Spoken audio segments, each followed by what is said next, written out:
नमस्कार दोस्तों, स्वागत है आपका आपके अपने YouTube चैनल एग्जाम बाइट पर। आज हम इस वीडियो में ऑलिव बोर्ड के द्वारा कराया गया यूपी पुलिस एसआई 2025 के लिए all India free live mock test देखेंगे। इस मॉक टेस्ट में आए मैथ्स के हम कंप्लीट सारे के सारे क्वेश्चन देखेंगे, वो भी एग्जाम ओरिएंटेड सॉल्यूशन के साथ, जिससे कि आप कम से कम टाइम में अपने सारे क्वेश्चन अटेम्प्ट करें 100% एक्यूरेसी के साथ। और साथ के साथ मैं आपको ब्रीफली समझाने की कोशिश भी करूंगा कि हमने ये कैसे किया। लेटेस्ट टिप्स एंड ट्रिक रहेंगी जिससे कि आपको समझने में और ज्यादा टाइम ना लगे क्वेश्चन सॉल्व करने के लिए। तो अंत तक बने रहिएगा, आपको देख के सीखने को बहुत कुछ मिलेगा। आशा करता हूँ आपने टेस्ट दे दिया होगा। तो यहाँ एनालाइज बहुत अच्छे से कीजिएगा क्योंकि एग्जाम जो है बहुत नजदीक है। ये सोशल मीडिया प्लेटफॉर्म है, आप हमारे साथ यहाँ जुड़ सकते हैं। इन सभी का लिंक नीचे डिस्क्रिप्शन बॉक्स में है। देखिए पहला क्वेश्चन इन्होंने क्या कहा था। इन्होंने पहला क्वेश्चन क्या था कि दो इनलेट पाइप है जिससे कि पानी भरा जाता है P और Q। वो किसी रिजर्वायर को P 21 मिनट में भरती है, Q 28 मिनट में भरता है।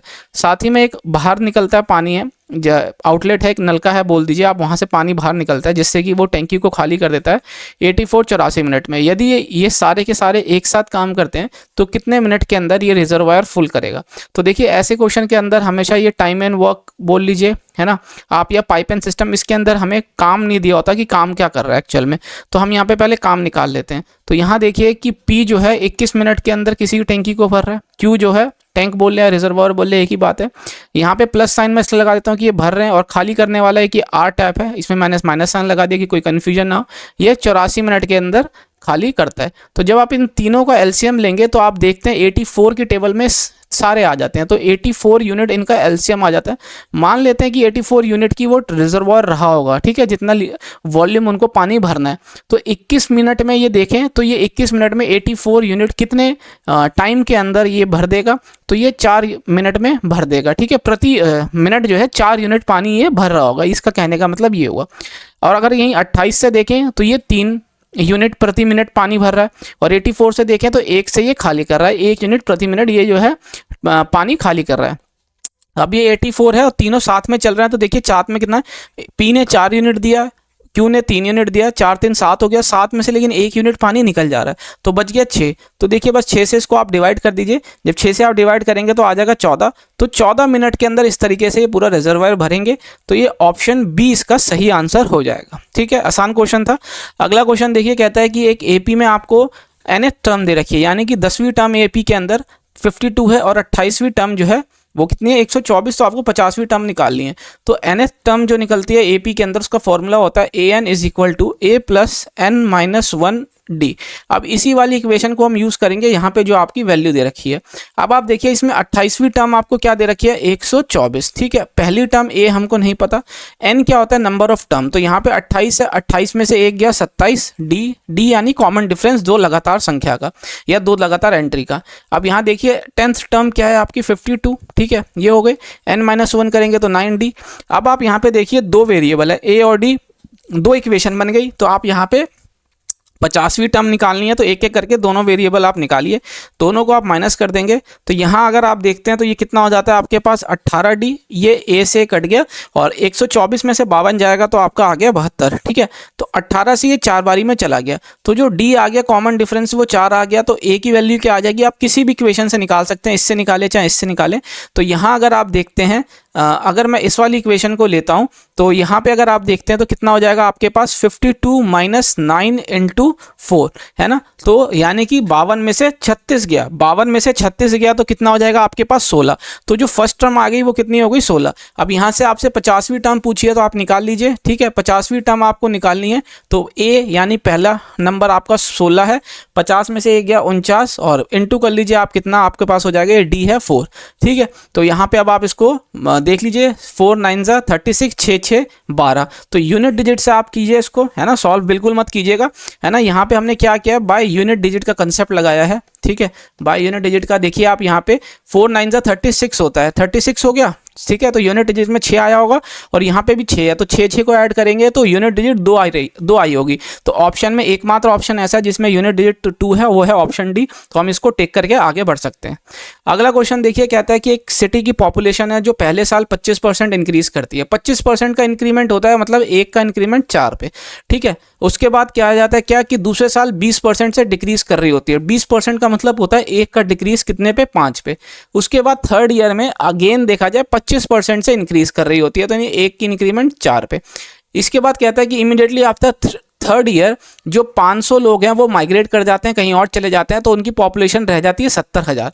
तो ये बताना है कि 3 साल पहले उनकी पॉपुलेशन क्या थी। मान लेते हैं ये 3 साल पहले पॉपुलेशन है, अगले साल की बात करें तो 1/4 से बढ़ती है तो 5/4 हो गई, वहीं पे 1/5 से घटती है तो ये 4/5 हो गई, फिर वहाँ पे 1/4 से बढ़ती है तो ये कितना हो जाएगा 5/4। ठीक है, अब इसमें से 500 माइनस करना है, मैं इस 500 को डायरेक्ट इस वाली साइड लेके 70,000 में ऐड कर देता हूँ, तो आ जाता है आपके पास कितना 70,500। ठीक है, यही हो गया।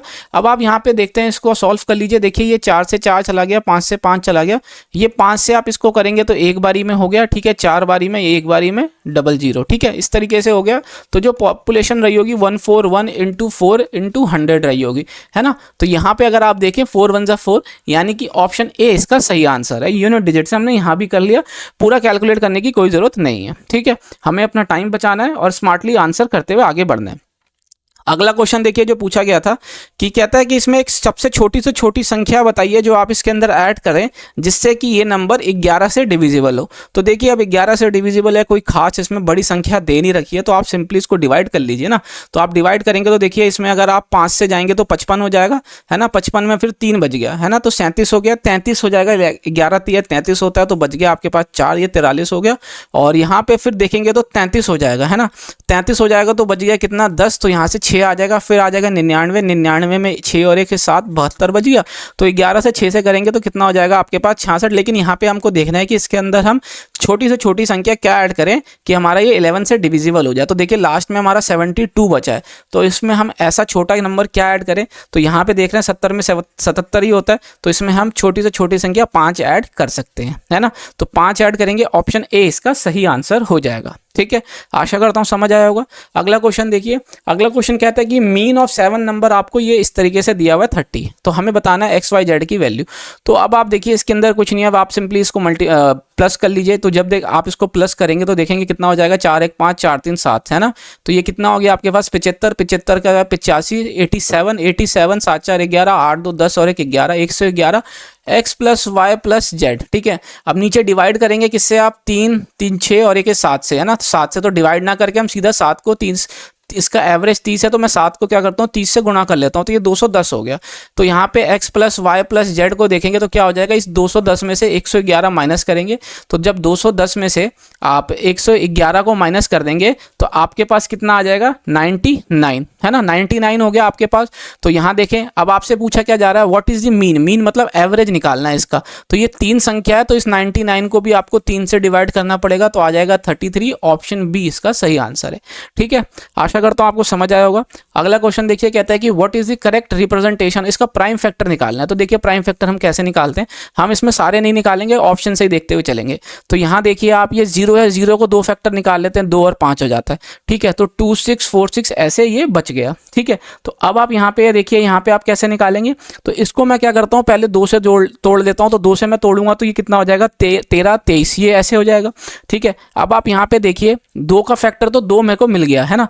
लेकिन यहाँ पे देखिए 2 का फैक्टर 2 मिल गया, तो ये 2 ऑप्शन तो हमारे कट गए, क्योंकि सिर्फ 2, अब इसमें कोई 2 का फैक्टर नहीं आएगा क्योंकि फर्स्ट यूनिट डिजिट इवन नहीं है।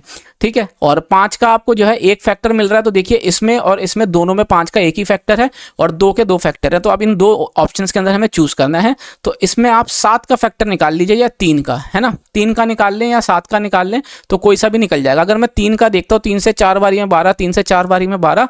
ठीक है, और यहाँ पे अगर देखते हैं 3 से 1, तो 4 4 8 और 1 9, यानी कि 3 का फैक्टर जो है 1 से तो ज़्यादा है। तो 1 से ज़्यादा है, तो इसका मतलब ये भी ऑप्शन हमारा गलत हो गया। तो ऑप्शन ए हमारा सही हो गया। सारे फैक्टर आपको नहीं निकालने, आप जो है इसको असेंडिंग ऑर्डर में निकाल रहे हैं, पहले 2 लिख रहे हैं फिर 3, ऐसे नहीं, हमें ऑप्शन से देखते हुए चलना है। तो इसका आंसर जो है ऑप्शन ए सही हो गया। ठीक है, इस तरीके से हम अपना सॉल्व करेंगे और आगे बढ़ जाएंगे। अगला क्वेश्चन देखिए क्या कहता है आपसे, कहता है कि इसको हमें find the value of x। ठीक है, तो यहाँ देखिए 11 जो है 2 बारी हो रहा है, 11 2 बारी हो रहा है और बाहर जो है होल पावर 5 है, तो ये कितना हो जाएगा 10। अब आप यहाँ देखिए डिवाइड का साइन है, 11 अंदर जो है 3 बारी हो रहा है, 3 से ये 5 गुना करेंगे तो हो जाएगा 15। ठीक है, इधर कर लेते हैं।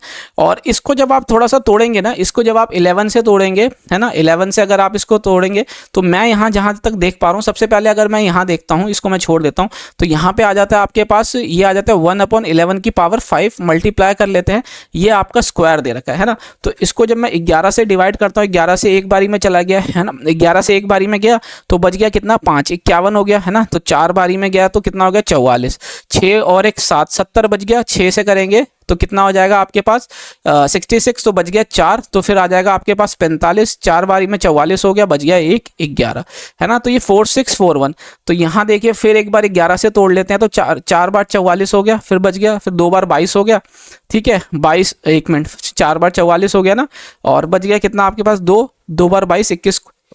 यहाँ पे हमने कुछ मिस कर दिया है, दोबारा देख लेते हैं। 11 से एक बारी में करेंगे तो हमारा 11 हो जाए, फिर बच गया 51 हमारा है ना, फिर 4 बार 44 हो गया है ना, तो 6 और 1 7 हो गया, 70 हो गया। 6 बार करेंगे तो कितना हो जाएगा, अच्छा ये हमने 1 नहीं लिखा था 41, ये 1 आगे वाला हमने मिस कर दिया था। फिर आप देखिए इसको 11 से तोड़ लेते हैं तो एक बारी में, फिर 36 हो गया, 3 बारी में 33 हो जाएगा, फिर ये इधर तो 3 बारी में 33, फिर 1 11, तो यानी कि अगर आप देखते हैं तो ये 11 की पावर 3 4 और 1 5, तो यहाँ पे आ जाता है 11 की पावर 5 और बाहर है आपके पास 2, तो 10 हो गया है ना, इज इक्वल टू 11 की पावर x। इस तरीके से आपके पास आ जाएगा।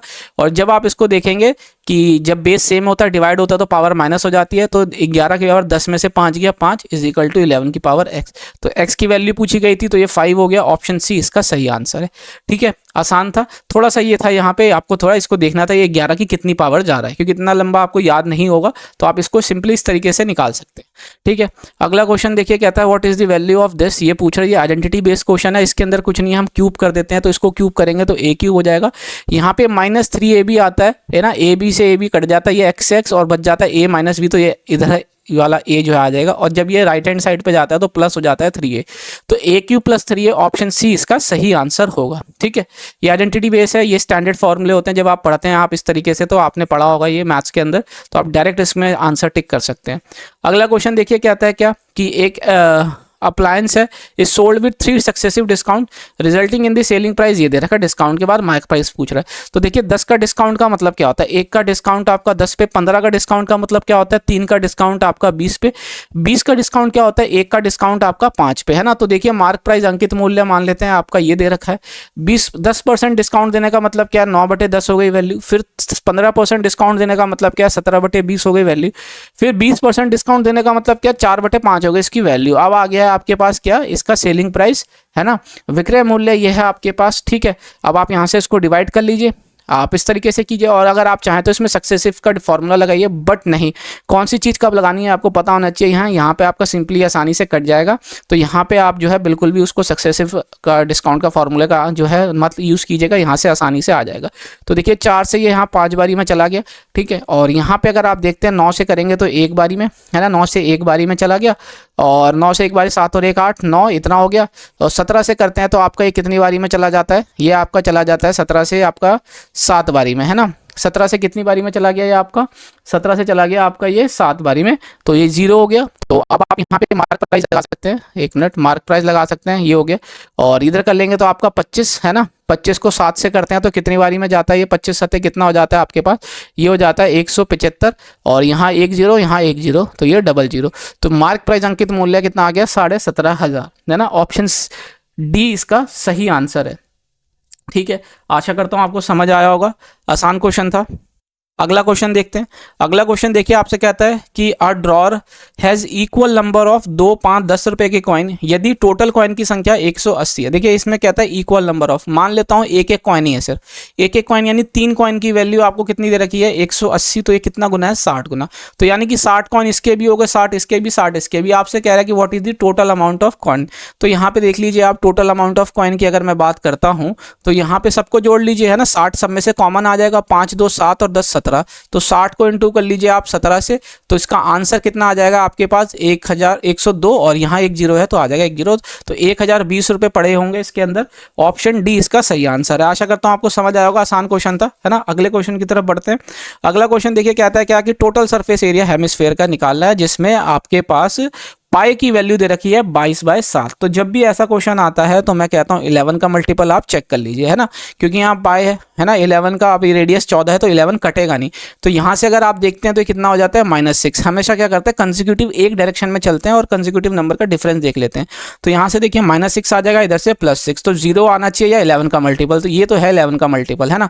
यहाँ से देखते हैं तो -8 आ जाता है ना, और यहाँ से 6, तो ये नहीं है। यहाँ से देखेंगे तो -7 और 4, है ना, कितना हो गया ये -7 और -4, तो यहाँ पे आ जाएगा आपके पास -11। तो देखिए 2 ऑप्शन हमें मिल गए।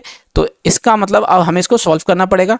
कर्व सरफेस एरिया का टोटल सरफेस एरिया क्या होता है, ये कर्व हेमिस्फेयर होता है। हेमिस्फेयर का टोटल सरफेस एरिया की बात की जाए ये होता है, और ये ऊपर का तो कंप्लीट का होता है 4, तो आधे का हो जाता है ये 2 और एक ये 3 है ना। तो 3 पाई आर स्क्वायर, 3 पाई की बात की जाए 22/7, आर स्क्वायर की बात की जाएगी तो ये 14 का स्क्वायर। 7 से देखिए ये 2 बारी में चला गया है ना। तो यहाँ से देखते हैं आप, देखिए ये वाला ऑप्शन भी आपका 11 से मल्टीपल नहीं है, हम इसको भी सॉल्व नहीं करेंगे। तो 4 दूनी 8 हो गया, 8 दूनी 16 और 16 थी 48, यानी कि यूनिट डिजिट में 8 आएगा है ना। वही आपका ऑप्शन है, 0 वाला ऑप्शन नहीं है। तो एकमात्र ऑप्शन जो दिख रहा है, क्योंकि हमें 2 ही ऑप्शन में सिलेक्ट करना था, ए और सी में से, तो 8 यूनिट डिजिट 8 आ रहा है, तो ऑप्शन सी हमारा इसका सही आंसर है। ठीक है, अगले क्वेश्चन की तरफ बढ़ते हैं। अगला क्वेश्चन कहता है कि student has to multiply a number with 16/7 but instead of multiplication he perform division, his answer is 69/64 less than the correct answer. देखिए मान लेते हैं एक नंबर x है, इसको मल्टीप्लाई करने की जगह इसने इससे डिवाइड कर दिया 16/7 से।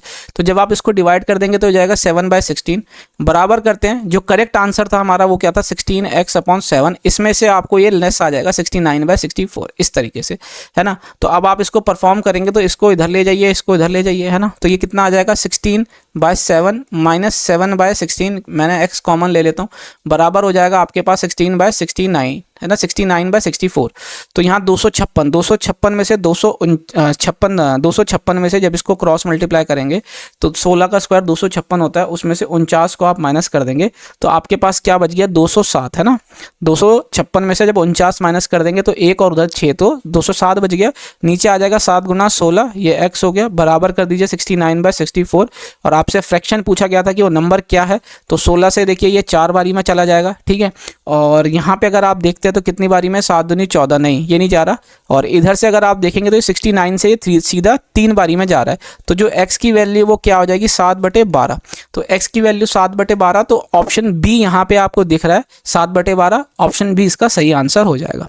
अगला क्वेश्चन देखिए, कहता है कि एवरेज वेट 24 एथलीट का आपको ये दे रखा है, रिमेनिंग का 16 का ये दे रखा है, आपको पूरा एथलीट का, सभी एथलीट का एवरेज बताना है। तो देखिए इसके अंदर 2 तरीका है। सबसे पहला कि या तो आप इनको मल्टीप्लाई कीजिए, इनको जोड़ के डिवाइड कर दीजिए 24 + 16, यानी कि कितना हो जाएगा 30 और ये 40 से। ठीक है, या तो आप वेटेज एवरेज निकाल लीजिए। देखिए 24 हो गया, ये आपका 16, यहाँ पे एवरेज दे रखा है 58, यहाँ एवरेज दे रखा है 68, तो इनका रेशियो ले लेते हैं। तो यहाँ पे 8 से ये 3 बारी में गया, 8 से 2 बारी में, तो अब इनको मल्टीप्लाई करना आसान हो जाएगा। तो 8 से 24 हो जाएगा, 5 से 15 और 2 17 ऐसे हो गया।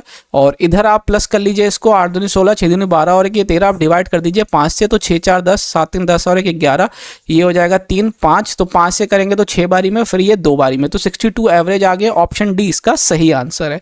ठीक है, या आप सिंपली इनको दोनों को मल्टीप्लाई कीजिए, प्लस कीजिए, डिवाइड कर दीजिए 40 से, ये आपके ऊपर है ना। ठीक है, अगला क्वेश्चन देखिए, कहता है कि यूनिट डिजिट निकालना है। यूनिट डिजिट है तो अब आप देखिए इसमें सभी जो नंबर्स होते हैं ना, जैसे 2 की पावर हो गया, 3 की पावर हो गया, 4 की पावर, तो ये कुछ पावर्स के बाद जो होते हैं इनके यूनिट डिजिट जो होते हैं ना वो रिपीट करने लग जाते हैं है ना। तो उसी पावर को जो मिनिमम पावर होती है उसको हम कहते हैं साइक्लिसिटी।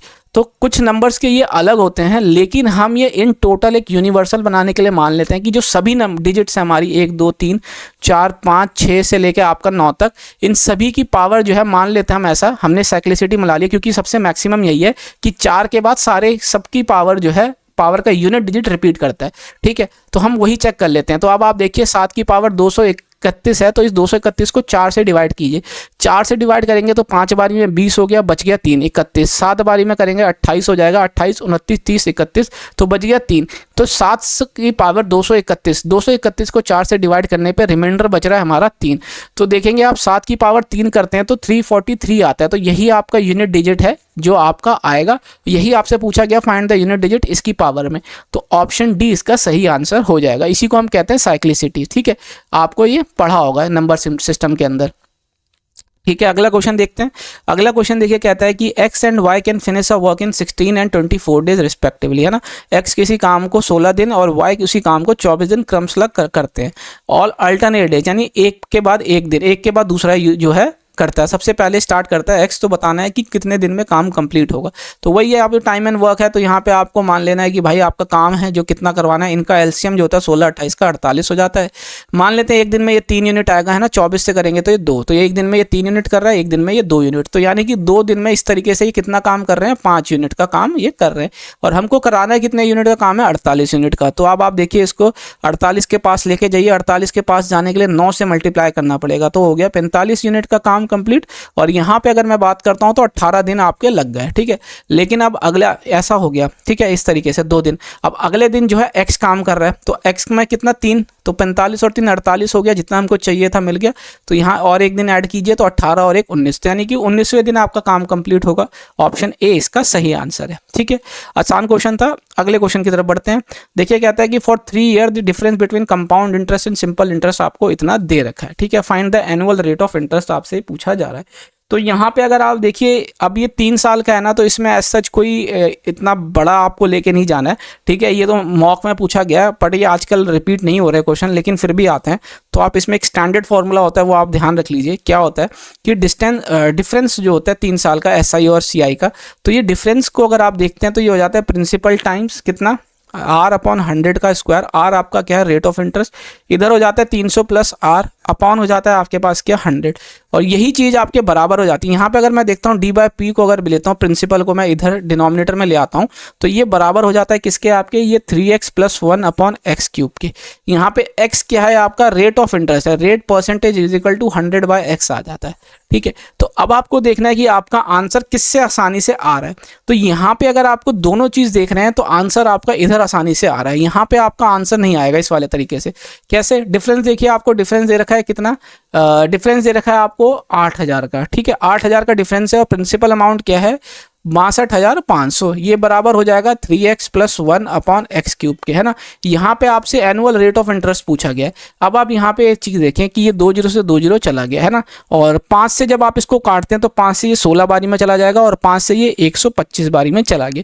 अब आप सिंपली इस इक्वेशन ये 16/125 को कंपेयर कीजिए 3x + 1 अपॉन x क्यूब से, तो यहाँ पे दिख रहा है x की वैल्यू सिंपली 5 आ रही है ना, क्योंकि 5 का क्यूब 125 होता है, 5 से 15 और 1 16, तो इसका मतलब क्या हुआ, x की वैल्यू हो गई 5। तो यहाँ से रेट परसेंटेज अगर आप निकालना चाहें तो 100/5 कर लीजिए, तो ये आ जाएगा आपके पास 20।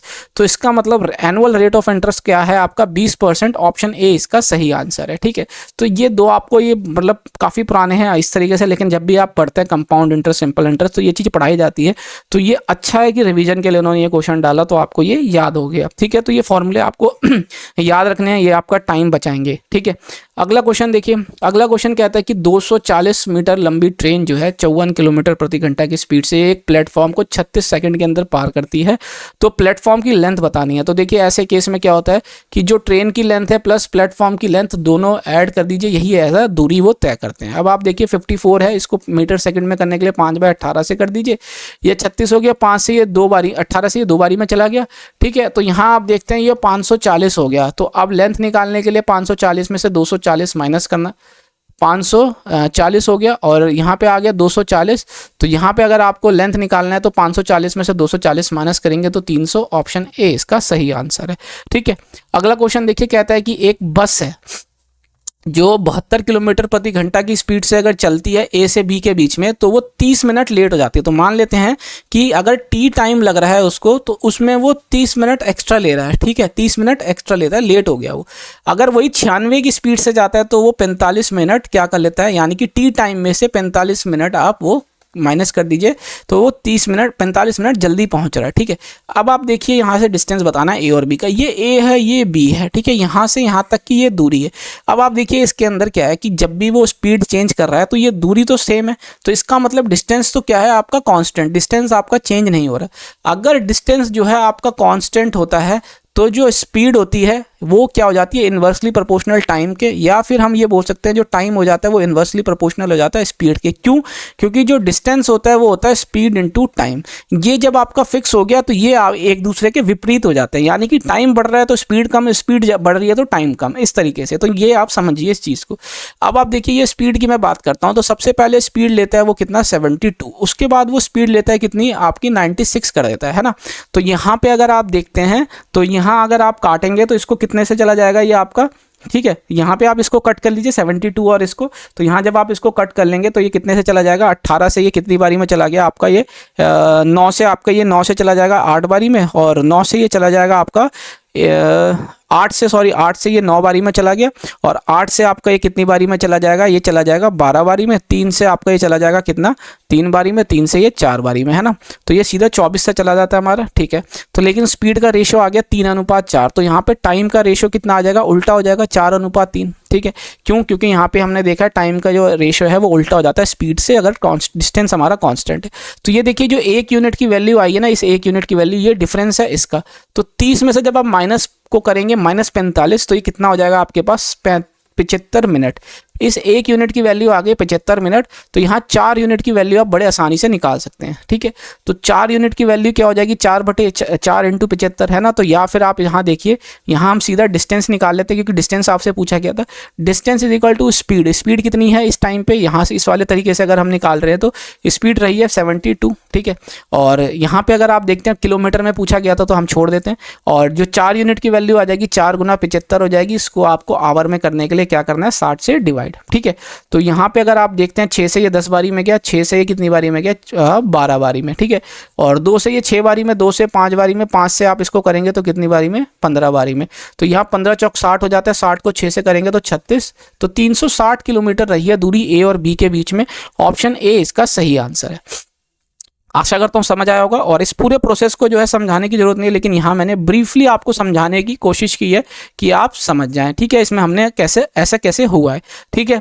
बढ़ते हैं अगले क्वेश्चन की तरफ। अगर आपको ये क्वेश्चन थोड़ा सा भी दिक्कत हो रही है समझने में, आप पॉज कीजिए, क्वेश्चन पढ़िए और फिर सॉल्यूशन समझिए। बहुत अच्छा सॉल्यूशन है, और एग्जाम में बस आपको इतना ही लिखना है, ये वाला स्टेप आपका आ जाएगा, ये इधर वाला आपको लिखना ही नहीं है क्योंकि उल्टा होता है। तो इसी स्टेप के बाद आप सिंपली जो है ये डिस्टेंस का फॉर्मूला लगा के आप इस यहाँ पे डिस्टेंस निकाल सकते हैं। अगला क्वेश्चन देखिए, यहाँ पे x की वैल्यू निकालनी है, तो ये 15 हो जाएगा। 15 में प्लस कर दीजिए आप, क्या 15 में प्लस करेंगे आप 4, और 4√7 को स्क्वायर करते हैं तो 16, है ना। 16 हो जाता है, 16 और 7 को इंटू कर देंगे तो आपका कितना हो जाएगा, 112। और इधर प्लस कर लीजिए आप 7, माइनस कर लीजिए 20 इज इक्वल टू x, है ना। एक ही साथ ले आए हम, तो यहाँ पे आप देखते हैं तो कितना हो जाता है ये आपका, ये हो जाएगा आपका -13 2, तो 112 में 2 जोड़ेंगे तो 114 यहाँ पे आपका सही आंसर है। तो ऑप्शन डी इसका सही आंसर हो जाएगा, ठीक है। आशा करता हूँ समझ आया होगा। अगला क्वेश्चन देखिए, कहते हैं कि 2 पार्टनर ए और बी इन्वेस्ट करते हैं 12 महीने और 8 महीने के लिए क्रमशः, यानी कि ए जो है 12 महीने के लिए पैसा लगाता है, बी 8 महीने के लिए। साल के अंत में उनका प्रॉफिट इक्वल है, तो ए का कैपिटल जो है अगर 4000 कम है बी से, तो बताना है बी का कैपिटल क्या है। तो देखिए जो प्रॉफिट होता है वो इनके इन्वेस्टमेंट के ऊपर डिपेंड करता है, इन्वेस्टमेंट गुना टाइम। तो इन्वेस्टमेंट मान लेते हैं ए का ए रहा होगा, टाइम की बात की जाए तो 12 महीने, ये बराबर है दोनों का, है ना, क्योंकि यहाँ बोला गया है प्रॉफिट इक्वल है, तो इसका मतलब इन्वेस्टमेंट उनका रेशियो बराबर रहा होगा। तो बी का इन्वेस्टमेंट बी है, लेकिन वो 8 महीने के लिए। 4 से ये 3 बारी में गया, 4 से ये आपका 2 बारी में चला गया, तो ए और बी का जो रेशियो आ गया वो कितना आ गया, 2/3, है ना, इनके इन्वेस्टमेंट का रेशियो। तो आप प्रॉफिट भी ऐसी बटेगा। तो अब आप यहाँ पे देखिए, कहता है कि ए का कैपिटल जो है 4000 कम है बी से, तो इस 1 यूनिट की वैल्यू क्या दे रखी है आपको, 4000 क्वेश्चन के अंदर। बी का कैपिटल पूछा गया, तो 3 को भी 4 से गुणा कर देंगे तो कितना हो जाएगा, 12000। ऑप्शन डी इसका सही आंसर हो जाएगा, ठीक है। अगला क्वेश्चन देखिए, कहता है कि 2 नंबर्स हैव एचसीएफ 14 और 14 उनका एचसीएफ है, ठीक है, और एलसीएम जो है 5 टाइम है छोटे वाले नंबर से। यदि उनका सम जो है 126 है तो लार्जर नंबर हमें बताना है। अब आप यहाँ पे एक चीज़ देखिए कि मान लेता हूँ क्या कि 2 नंबर क्या है आपके, यहाँ पे मैं नंबर्स की बात कर लेता हूँ। नंबर्स आपको क्या दे रखे हैं, 14x, और यहाँ दूसरा नंबर मैं मान लेता हूँ 14y, और यहीं पे मैं आप कह देता हूँ क्या कि ये जो हमारा पहला नंबर है ये बड़ा है दूसरे वाले से, क्योंकि हमें लार्जर स्मॉलर दोनों दे रखे हैं, बात कर रहे हैं। तो मैं मान लेता हूँ कि 14x जो है बड़ा है 14y से। और एक चीज़ आपको हमेशा ऐसे क्वेश्चंस में ध्यान रखनी है, जो ये एक्स वाई होते हैं ये को प्राइम नंबर होते हैं, ठीक है। अभी तो ये क्वेश्चन आसान है, इस क्वेश्चन को दूसरे तरीके से पूछा जाता है कि नंबर ऑफ पेयर बताओ, पॉसिबल पेयर। तो वहाँ पे हमें ध्यान रखना होता है कि एक्स और वाई के अंदर कोई को फैक्टर नहीं होना चाहिए, ये को प्राइम नंबर होते हैं, ठीक है। यानी कि बोला जाए तो ये आपस में कटेंगे नहीं किसी से भी। अब आप जानते हैं एचसीएफ एलसीएम वाला जो टॉपिक होता है उसमें पढ़ते हैं कि प्रोडक्ट ऑफ 2 नंबर जो होते हैं वो बराबर हो जाते हैं किसके, प्रोडक्ट ऑफ 2 नंबर ये बराबर हो जाता है किसके, एचसीएफ इंटू एलसीएम के। तो एचसीएफ जो दे रखा है वो 14 तो दे ही रखा है, इंटू कर लेते हैं आप किससे, एलसीएम से। ठीक है, एलसीएम क्या है इसका, 5 टाइम्स कितने, स्मॉलर नंबर क्या है आपके पास, ये 14y। ठीक है, तो अब आप यहाँ पे कट कर लीजिए। यहाँ अगर आप कट करेंगे तो देखिए ये 14 से ये 14 चला गया, इस 14 से ये चला गया, ये y से y चला गया, तो x की वैल्यू आ गई आपके पास 5। तो अब आप देखिए यहाँ पूछ रहा है कि आपके लार्जर नंबर पूछ रहा है। तो यहाँ पे अगर आप निकालेंगे यहाँ से, ये हमने लार्जर माना था 14 इंटू 5, तो ये आ जाएगा 70।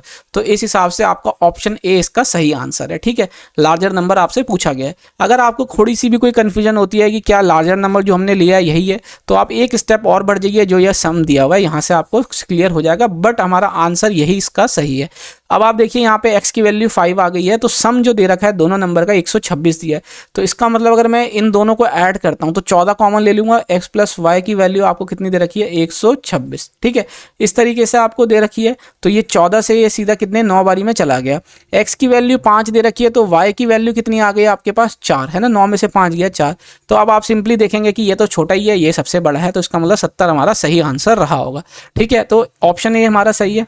अगला क्वेश्चन देखिए यहाँ पे क्या बोलता है। अगला क्वेश्चन कहता है कि एक बार ग्राफ दे रखा है जिसमें नंबर ऑफ स्पीकर और हेडफोन सोल्ड किए गए हैं 5 डिफरेंट ब्रांड्स के, एक महीने में वो डेटा दे रखा है। अब आपसे पूछा है डिफरेंस बताना है, average number of headphones sold by B C और डी, हेडफोन्स जो है ऑरेंज वाले हैं। तो यहाँ देखते हैं 7 और ये 6 5 11 हो जाता है, 7 ये 18 है ना, 1800 ये हो गए डिफरेंस बिटवीन दी एवरेज। तो एवरेज निकालना है, 3 से डिवाइड कर दीजिए आप, ये 600 हो गया। इसका डिफरेंस निकालना है किसने, number of speaker sold by B, number of speaker यानी कि ये 600 से। तो देखिए 600 में से 600 गया 0, ऑप्शन बी इसका सही आंसर है ना, 0 आ जाएगा इनका डिफरेंस। अगला क्वेश्चन देखिए, आपको कन्वर्ट करना है इसको लोएस्ट फ्रैक्शन में। तो यहाँ आप देखते हैं 0.00, अब ये 90 बार बार रिपीट हो रहा है, तो ये 90 के ऊपर हम बार लगा लेते हैं। तो जब आप इसको फ्रैक्शन में लेंगे तो ये देखिए जितना आपका डिजिट दे रखा है, जितने के ऊपर बार है उतने 999 हो गया, और जितने पे नहीं है उतने 0 आप लगा देते हैं, है ना। ये हो गया 10 से 10 चला गया, एक बारी में ये 110, तो 1/110 ऑप्शन बी इसका सही आंसर है। ये भी आसान था। अगला क्वेश्चन कहता है कि अलॉय ए में कॉपर और जिंक आपको जो दे रखा है वो रेशियो दे रखा है 5:3 का, बी के अंदर जो कॉपर और जिंक का रेशियो दे रखा है 7:9 का।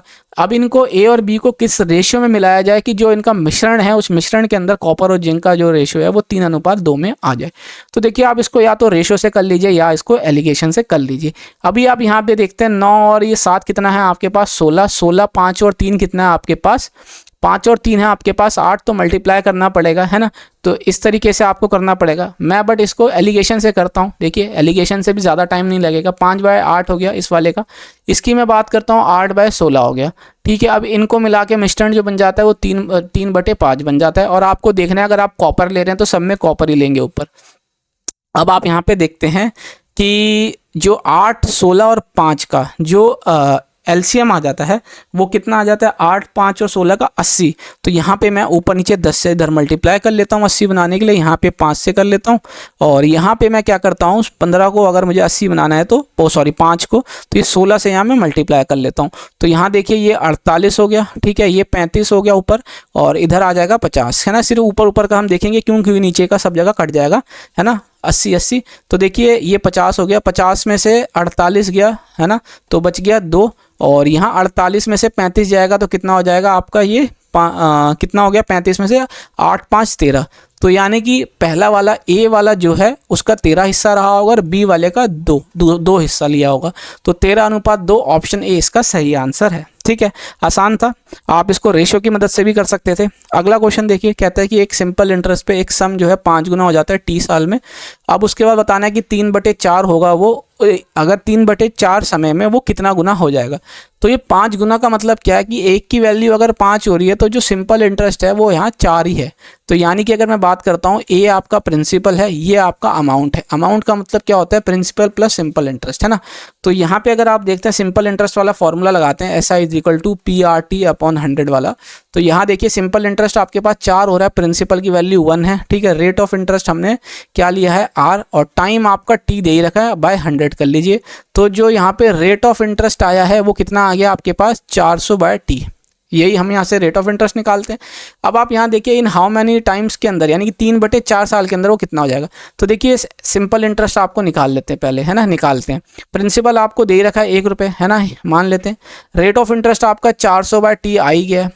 टाइम आपको दे रखा है 3/4 टाइम, यानी कि t का 3/4, है ना। अब यहाँ 100 से डिवाइड कर लेते हैं। देखिए 2 0 से 2 0 चला गया, t से t चला गया, 4 से ये कितना एक बारी में चला गया 3, तो सिंपल इंटरेस्ट आपका आ गया 3। तो यानी कि 1 की वैल्यू आपकी 4 हो गई। सिंपल इंटरेस्ट अगर 3 आया है तो ये कितना गुना हो गया, ये 4 गुना हो गया। तो आपसे यही पूछा था कितने टाइम हो जाएगा, तो 4 गुना, यानी ऑप्शन ए इसका सही आंसर है। ठीक है, थोड़ा सा मैंने आपको एक्सप्लेन किया है कि ये फॉर्मूला, अगर मैं डायरेक्ट करता तो कई हो सकता है कईयों को ना समझ आए, तो इसलिए ब्रीफली समझाने की कोशिश किया। बट अगली बार से कोशिश रहेगी कि यह चीज़ ना बताए जो एक बार बता दी गई हो। तो ऑप्शन ए इसका सही आंसर है। इससे क्या होता है, वीडियो की लेंथ बढ़ जाती है और कुछ नहीं होता। यहाँ पे अगर आप देखते हैं ए और बी किसी काम को 60 घंटे में करते हैं, सी अकेला उस सेम काम को 150 आवर्स में करते हैं, या एफिशिएंसी ए की दे रखी है 50% ज़्यादा है एफिशिएंसी बी की, तो ये ए है और ये बी है। यहाँ पे अगर मैं इनकी एफिशिएंसी की बात करता हूँ, ए जो है 50% ज़्यादा कार्यकुशल है बी से। अगर मैं बात कर लेता हूँ क्या कि अगर बी किसी काम को 2 की एफिशिएंसी से करता है, 2 का 50% यानी 1, तो ए जो है उसी काम को 3 की एफिशिएंसी से करता है। Find the time taken by B and C together. अच्छा, बी और सी को काम करने में कितना टाइम लगेगा ये हमें बताना है। देखिए ए प्लस बी किसी काम को कितने कर रहे हैं 60 घंटे में, वहीं सी अकेले उस काम को कितने घंटे में कर रहा है 150 घंटे में। ठीक है, अब इनका जब आप एलसीएम लेते हैं तो ये हो जाता है 300 यूनिट। मान लेते हैं कि 300 यूनिट का काम कराना है, 60 घंटे के हिसाब से 5 यूनिट प्रति घंटा काम कर रहे हैं, और इधर से अगर हम देखा जाए तो ये 2 यूनिट। ठीक है, यहाँ पे आप देखते हैं ए और बी की एफिशिएंसी कितनी है 3 2 5, यहाँ भी 5 आ रही है, इसका मतलब हमें चेंज करने की कोई ज़रूरत नहीं है। तो यानी कि अब ये 300 यूनिट का काम किससे कराना है, बी और सी से। तो बी की एफिशिएंसी है 2, सी की एफिशिएंसी है 2, तो यानी कितना हो गया ये 4। ठीक है, यही हुआ ना। तो जब 4 से आप करेंगे तो 7 बारी में कितना हो जाए 28, और 2 बज गया 5, तो 75 घंटे लगेंगे इस तरीके से 300 यूनिट का काम करने में बी और सी के द्वारा। ऑप्शन डी इसका सही आंसर हो जाएगा। ठीक है, आसान क्वेश्चन था। अगले क्वेश्चन की तरफ बढ़ते हैं। अगला क्वेश्चन देखिए कहता है कि 2 अलार्म जो है 50 और 80 सेकंड के इंटरवल पे बजते हैं। यदि वो दोनों 7:49 या बोला जाए आपके 7:59 AM पे अगर बजते हैं, ठीक है, तो ये बताना है कि नेक्स्ट रिंग आपकी कब होगी। तो ऐसे क्वेश्चन में सिंपली इनका एलसीएम ले लेते हैं। एलसीएम लेंगे तो कितना हो जाता है इसका 400 सेकंड। 400 सेकंड को और अगर आप टाइम मिनट्स में दौड़ते हैं तो 360 सेकंड, 360 सेकंड यानी कि 6 मिनट 40 सेकंड आपके ये इस तरीके से टूट गया। तो अब इसके अंदर आप जोड़ दीजिए 6 मिनट 40 सेकंड, तो यहाँ देखते हैं ये 40 हो जाएगा, और 6 की बात की जाएगी तो ये 8:05 40 सेकंड AM, है ना, यही बात हो गई। तो इसका आंसर आ जाएगा ऑप्शन डी। ठीक है, और कुछ नहीं, आपका ऑप्शन डी इसका सही आंसर है। आसान क्वेश्चन है, ऐसे क्वेश्चन में बस एलसीएम ले लेते हैं। अगला क्वेश्चन देखिए कहता है क्या कि ये एक पाई चार्ट दे रखा है जिसके अंदर आईफोन यूजर 5 डिफरेंट सिटीज के अंदर वो दे रखा है। अभी आपसे कहता है कि total number of iPhone users in city C1 C3 C4।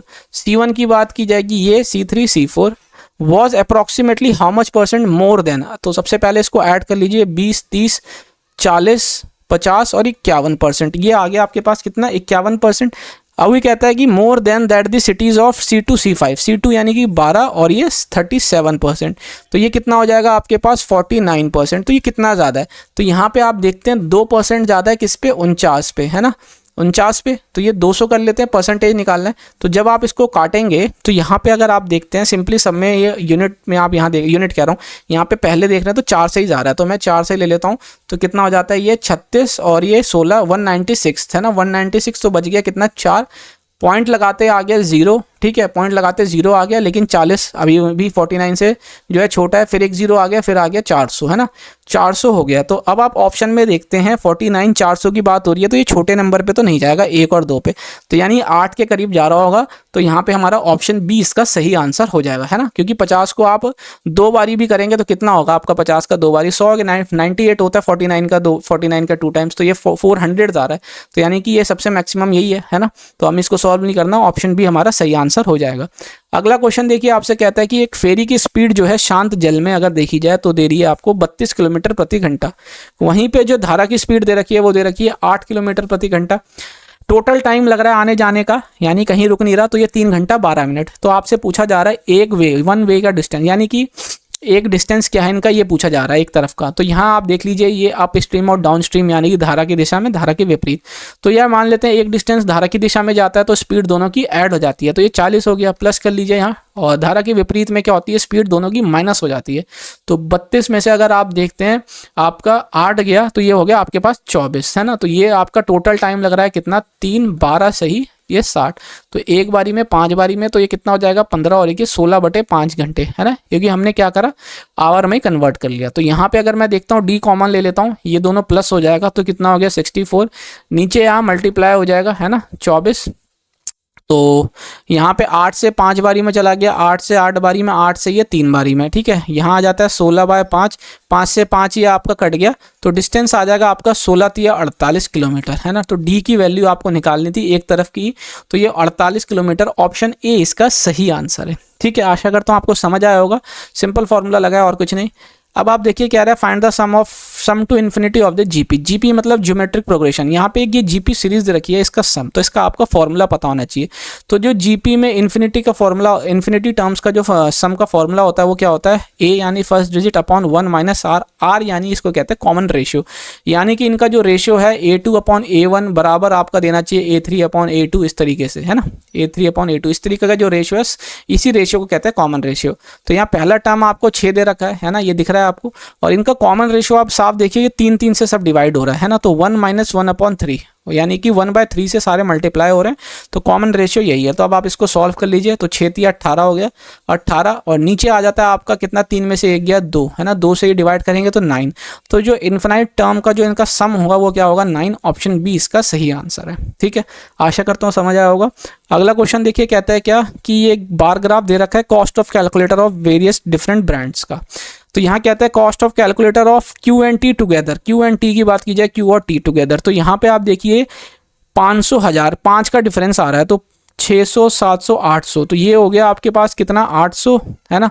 और यहाँ पे अगर मैं बात करता हूँ तो कितना हो गया 4000, तो यह हो गया कितना आपके पास 4800। Is what percentage of the cost of calculator brand U and V together, तो यानी 4800 बटे की बात की जाए यू और वी की, तो ये हो जाता है आपके पास कितना, ये हो गया 2400 है ना, ये हो गया 2400, और ये हो जाता है आपके पास 3600। तो इधर अगर हम देखें तो कितना हो गया, ये आपके पास 6000 हो गया। और परसेंटेज की बात की जा रही है तो 100 से गुना कर लेते हैं, देखिए 2 0 से 2 0, 1 से 1 0 चला गया, 6 से ये 8 बारी में, तो आ गया ये 80%। इसका आंसर ऑप्शन ए इसका सही आंसर है, ठीक है। तो ये थे कुछ क्वेश्चन जो इस बार ऑलिव बोर्ड ने यूपी पुलिस एसआई के लिए पूछे थे। आशा करता हूँ आपको सॉल्यूशन पसंद आए होंगे। सॉल्यूशन एग्जाम ओरिएंटेड रखने की कोशिश की है, और सॉल्यूशन को इस तरीके से रखा है कि एकदम बेसिक से बेसिक जो है, अगर आपने थोड़ा बहुत भी पढ़ा है तो आपको समझ में आ जाए। तो इस बार का एग्जाम अच्छा जाना चाहिए, आप इसको फॉलो करते रहिए। अगर अभी तक हमारे साथ नहीं जुड़े तो ऊपर चैनल को सब्सक्राइब कर लीजिएगा, साथ ही में बेल आइकन को प्रेस कर लीजिएगा। ऑलिव बोर्ड के जितने भी लाइव मॉक टेस्ट होते हैं जो बहुत इंपॉर्टेंट है हाल फिलहाल के लिए, वो सारे इस पर अपलोड कर दिए जाते हैं, जैसे CGL, CHSL, और अब यूपी पुलिस का भी आपको रेगुलर देखने को मिलेगा हर वीक में जब भी लाइव होगा। तो आशा करता हूँ आपको सॉल्यूशन पसंद आए होंगे। सॉल्यूशन पसंद आए तो वीडियो को लाइक कीजिएगा। तो मिलते हैं अगले वीडियो में, तब तक एग्जाम बैट चैनल के साथ जुड़े रहने के लिए बहुत बहुत धन्यवाद।